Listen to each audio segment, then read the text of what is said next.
Happy day 225 of my challenge and happy Saturday to you guys. You know, there's a conversation inside you that no one else hears. You know, it happens long before you speak, before you send the message, before you choose the tone of your reply. You know, it lives in your thoughts, your attitudes, and the quiet motives of your heart. You know, God, He sees that conversation. You know, He listens not only to what you say, but to what you meditate on deep within. You know, the Bible says in Psalms 19 verse 14, "May the words of my mouth and the meditation of my heart be pleasing to you, O Lord, my rock and my redeemer." You know, notice how the psalmist separates those two things. You know, the words of the mouth and the meditation of the heart.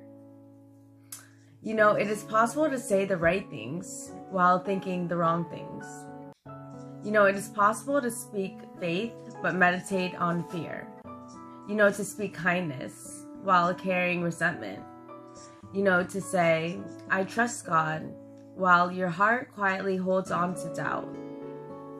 You know, you have probably experienced this. You know, maybe you've encouraged someone else with the Bible verse while your own heart has felt heavy and uncertain. You know, or you met people who say all the right Christian phrases, but later, you know, it becomes clear that their intentions were not sincere. You know, this is exactly why God cares more about the outward language, and He cares more about the inner life. You know, He desires a heart that matches the mouth. You know, God not only is looking for people who talk about loving Him, but He's looking for people who actually love Him from the inside and out. You know, He is not honored by empty religious words. You know, Jesus spoke about this very clearly.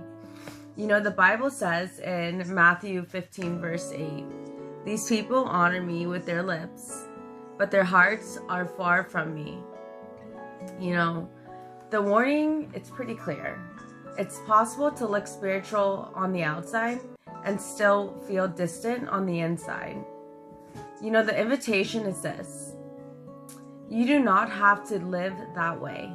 You can ask God to bring your inner life and your outer life into agreement, so that what you say and what you think are both pleasing to Him.